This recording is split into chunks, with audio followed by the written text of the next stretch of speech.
अच्छा, क्या नाम है सर आपका? मेरा नाम बाबू सिंह बौद्ध है और मैं पश्चिमी उत्तर प्रदेश का अध्यक्ष हूँ परिसंघ का। अच्छा, यहाँ पे आज किस मुद्दे पे आप यहाँ पे आए थे? देखिए, हमारे मुद्दे कई हैं। एक तो मुद्दा यह है कि संविधान बचाने का मुद्दा है। नई संसद भवन का नाम डॉक्टर अंबेडकर के नाम पर होना चाहिए, ये भी हमारा मुद्दा है। उच्च न्यायपालिका में आरक्षण होना चाहिए, ये भी हमारा मुद्दा है। और जो बैकलॉग वैकेंसी पड़ी हैं उनको भरा जाना चाहिए।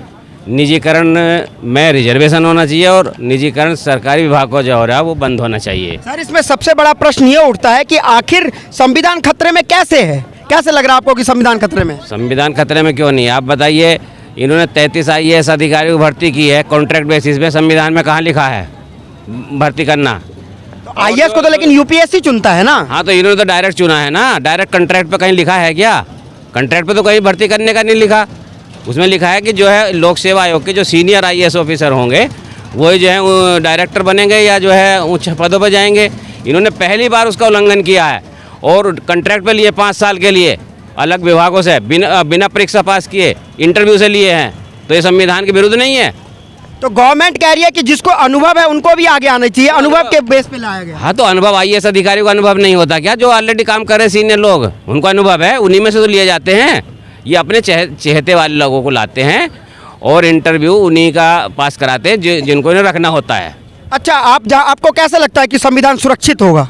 संविधान सुरक्षित है, हम लोग सुरक्षित करेंगे। SC ST OBC माइनॉरिटी ये लोग 2024 में सरकार बदल गए। हाँ, बिल्कुल सरकार बदलेगी, लेकिन फिर वही क्वेश्चन आ जाता है कि EVM पे भरोसा नहीं है। हाँ। और इलेक्शन होगा तो EVM से होगा। हाँ। तो आपको कैसे लगता है कि विपक्ष वाले जीत जाएंगे और मोदी जी हार जाएंगे? हाँ, क्यों EVM से क्यों इलेक्शन होगा? सभी दलों की डिमांड है कि जो है बैलेट पेपर से इलेक्शन होना चाहिए। ऐसा थोड़ा है कि भाई हमेशा मोदी जी की चलती रहेगी।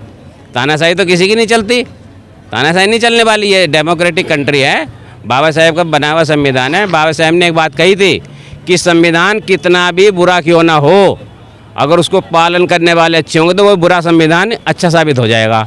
और संविधान कितना भी अच्छा क्यों ना हो और उसके पालन करने वाले खराब हैं तो वही संविधान खराब साबित हो जाएगा। आपको ऐसा लगता है कि EVM से ही अगर दोबारा चुनाव हुआ तो वापस मोदी जी ही आ जाएंगे?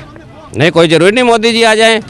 मोदी जी कैसे आ जाएंगे? तो फिर भरोसा है EVM पे? हाँ, भरोसा। क्यों EVM देखो, जिस देशों ने EVM बनाई है, EVM हमेशा जब से ही शक के दायरे में है। जिन कंट्री ने EVM बनाई है, जापान ने वही अमेरिका, जापान, ब्रिटेन, फ्रांस, कोई EVM यूज नहीं कर रहा। बताओ कोई कंट्री यूज कर रहा हो तो?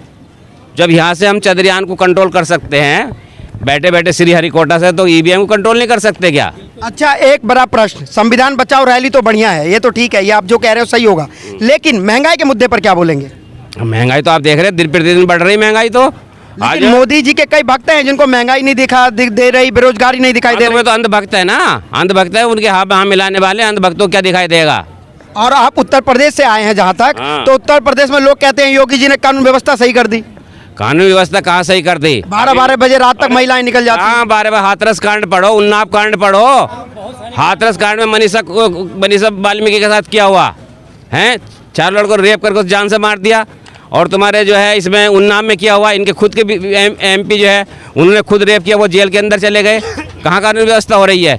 आप पढ़ कर देखो अखबार। अब बेरोजगारी के बारे में क्या बोलेंगे? रोजगार मेला लगा तो रहे हैं मोदी जी? अरे रोजगार कहाँ मेला लग रहा है? वैकेंसी निकल नहीं रही कोई भी। सरकारी विभागों का जो है प्राइवेटाइजेशन कर लिया। किसी को 10,000 की दे रहे, किसी को 5,000 की। नौकरी कहलाती है क्या? अरे कम से कम न्यूनतम मजदूरी अधिनियम भी लागू नहीं हो रहा। लेबर एक्ट कहाँ गया? 12-12 घंटे की जगह 8-8 घंटे की जो है रूल होता, 12-12 घंटे की जो है ड्यूटी ली जा रही है। ये लेबर एक्ट है क्या? लेबर मिनिस्ट्री का पता ही नहीं चल रहा कहाँ गई। इनकम भी तो बढ़ा होगा उनका। किनका? लेबरों का। लेबर कहाँ है? जब उनको मिनिमम मजदूरी नहीं दे रहे भाई, कहाँ दे रहे मजदूरी? अच्छा, मोदी भक्त और भी कह रहे हैं कि राम राज आ रहा है, राम राज ज्यादा जरूरी है। राम राज जरूरी नहीं, यहाँ पे जो है गणराज्य जरूरी है। गणराज्य मीन्स डेमोक्रेटिक कंट्री।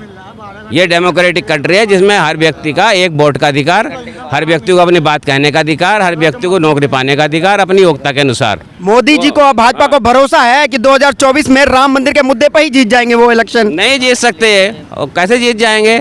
सारे राम मंदिर के मुद्दे पे कैसे जीतेंगे भाई? लोगों को राम तो एक आस्था है, लेकिन सबसे पहले आदमी को चाहिए रोजी रोटी और मकान, स्वास्थ्य। कार्ल मार्क्स ने क्या कहा था?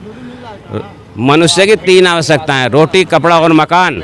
तब वो राजनीति और धर्म की बात सोचता है, उससे पहले नहीं सोचता। तो कार्ल मार्क्स ने तो ये भी कहा था कि बिजनेसमैनों को ना पलने दो, उनसे लूट लो।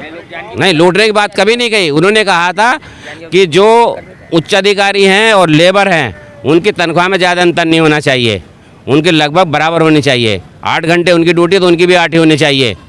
ये लास्ट प्रश्न आपसे, क्या लगता है 2024 के लोकसभा चुनाव में क्या मुद्दे रहने वाले हैं?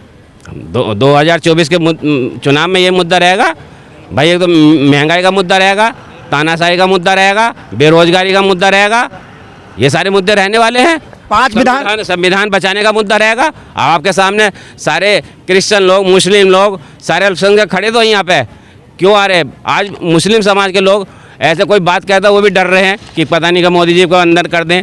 CBI का, ED का कितना दुरुपयोग हो रहा, जो बोले उसी को अंदर। आज केजरीवाल सरकार देख लो, उसके 2 मंत्री वो दोनों को अंदर कर दिया। मनोज सिसोदिया, संजय सिंह बोलने वाले थे, उनको अंदर कर दिया।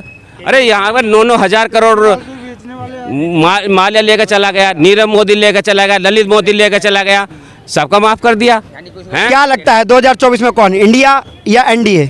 हैं?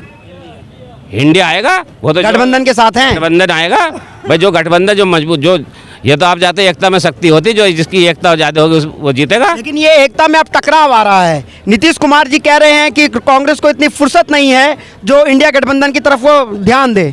नहीं, वो तो छोटा मोटा जो है, जब गठबंधन बनाते बड़ा तो थोड़ी मोटी तो कमी आई जाती है, वो बैठ कर सुलझा लेंगे उसके बाद, ऐसी कोई बात नहीं। 5 राज्यों में विधानसभा है, मध्य प्रदेश, राजस्थान, छत्तीसगढ़, 5 राज्यों में है, और भी 2 राज्यों में है। क्या लगता है इन 5 राज्यों में किसकी सरकार आने वाली है? सरकार तो इनकी कांग्रेस की आएगी, पक्की दिखाई दे रही है आपको। भाजपा हारने वाली है? भाजपा हारने वाली, पहले भी हार गई, हिमाचल में हार गई, जो पहले इनकी राजस्थान में थी, राजस्थान में हार गई हैं, और इसमें जो है छत्तीसगढ़ में इनकी हार गई। तो दोस्तों यहाँ पर बात सुनिए आपने आम लोगों की कि आखिर 2024 के चुनाव में क्या मुद्दे रहने वाले हैं।